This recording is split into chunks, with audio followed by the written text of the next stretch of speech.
Shalom teman-teman Youth GK Kanaan. Senang sekali pada hari ini, hari Jumat, kita bisa sama-sama kembali, kita mau saat teduh bareng yuk. Nah teman-teman, setelah kemarin kita mempelajari tentang tokoh Henokh, hari ini mari kita mempelajari satu tokoh yang lain, yaitu Nuh. Nah teman-teman, siapa sih Nuh itu? Kalau yang kita ingat, Nuh cuman orang yang berhasil mendirikan bahtera. Nuh adalah orang yang berhasil melewati ketika Allah menurunkan air bah.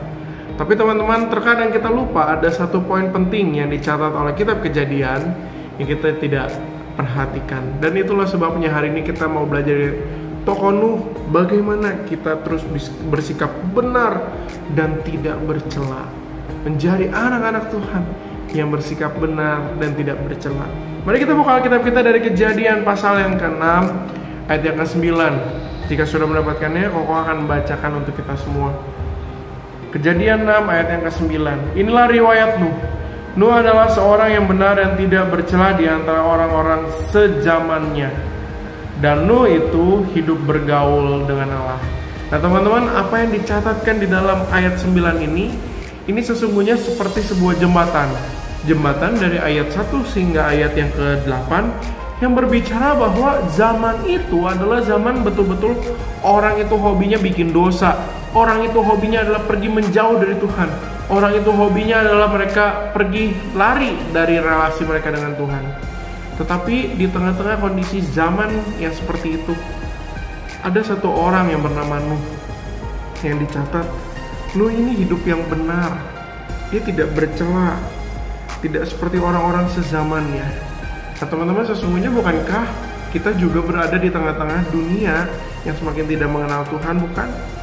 Tapi sekarang pertanyaannya adalah, apakah kita mau sama seperti Nuh yang hidup tidak bercela, yang hidup betul-betul mau berelasi dengan Tuhan? Itulah sebabnya teman-teman, teladan Nuh saya kira ini juga adalah teladan yang sangat baik untuk setiap kita. Kenapa? Karena teladan Nuh mengingatkan setiap kita bahwa untuk menjadi benar dan tidak bercela itu tidak melihat kekuatan diri kita, tidak melihat pada zaman apa kita hidup. Bahwa sesungguhnya di zaman apapun, sebobrok apapun zaman itu, kita dipanggil untuk hidup benar dan tidak bercela di hadapan Tuhan. Nah menarik sekali, tidak hanya benar dan tidak bercela di hadapan oleh Tuhan, ayat ini tutup dengan satu kalimat yang indah. Dan Nuh itu hidup bergaul dengan Allah. Nah teman-teman, gak cuma sekedar kita menaati semua taat firman Tuhan, gak cuma kita menaati semua hukum-hukum Taurat yang ada di Alkitab, gak cuma kita menaati semua disiplin-disiplin yang diperintahkan pada kita.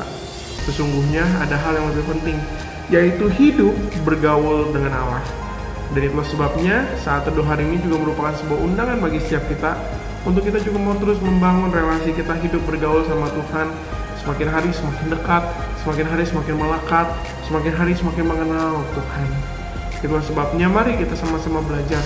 Satu, hidup benar dan tidak bercela. Dan yang kedua, hidup bergaul dengan Tuhan. Tuhan Yesus memberkati setiap kita. Amin.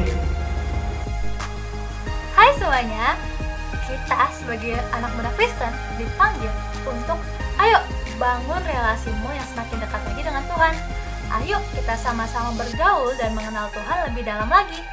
Karena kita dipanggil untuk hidup benar dan tidak bercela seturut dengan kehendak Tuhan.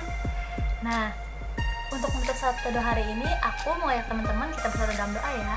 Bapak yang maha baik, selamat pagi Bapak. Terima kasih untuk segala penyertaan-Mu sepanjang tidur kami semalam. Bapak, kami bisa bermimpi dengan indah, sehingga di pagi yang hari cerah ini kami bisa terbangun dengan tubuh yang sehat. Dan sekali lagi kami bisa menikmati nafas kehidupan yang Kau berikan kepada kami.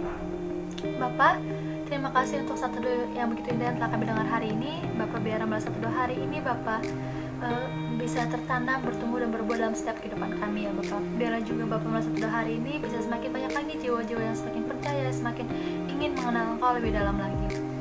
Bapak, ajar kami anak-anak-Mu Bapak, biarlah kami bisa hidup seturut kehendak-Mu, bisa hidup benar, hidup sesuai dengan apa yang Kau inginkan Bapak.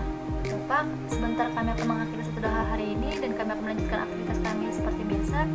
Kiranya kami mohon setiap penyertaan-Mu yang senantiasa ada bersama kami Bapak. Biarlah Bapak yang kami lakukan hari ini bisa kami lakukan dengan lancar. Biarlah juga apa yang kami lakukan hari ini itu semuanya berasal dari kehendak-Mu saja. Terima kasih, dalam nama Tuhan Yesus kami berdoa dan bersyukur. Nah teman-teman, jangan lupa ya, besok kita satu doa lagi di channel YouTube ini.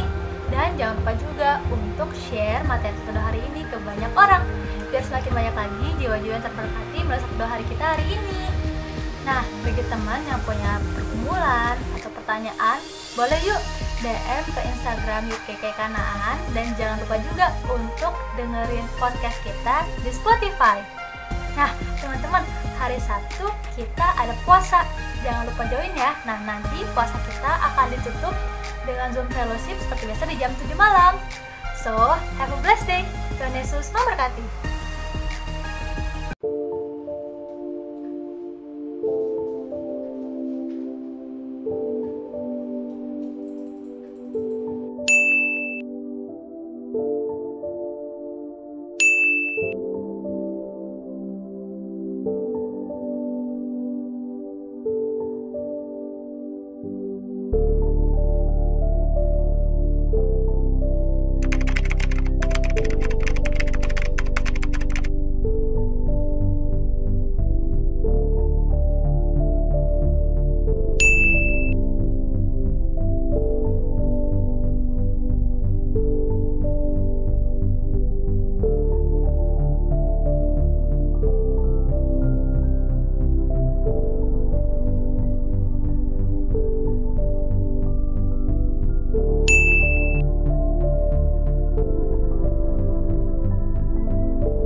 Selamat datang di obrolan santuy anak milenial. Masih bingung sih Ci, anxiety itu gimana? Aku sering salah ngertiin anxiety itu apa. Kalau misalnya anxiety itu jatuhnya lebih ke takutan atau kegelisahan kok. Ya, kalau anxiety sih sebenarnya lebih ke arah satu perasaan tidak aman ya. Bukankah di dalam Alkitab juga dikatakan serahkanlah kekhawatiranmu padanya. Kenapa? Karena memang cuma Tuhan sajalah yang mampu menolong setiap kita. Sekuat-kuatnya kita berusaha mengatasi kekhawatiran dan ketakutan kita, itu tidak akan sesempurna ketika Tuhan menolong kita mengatasi ketakutan kita.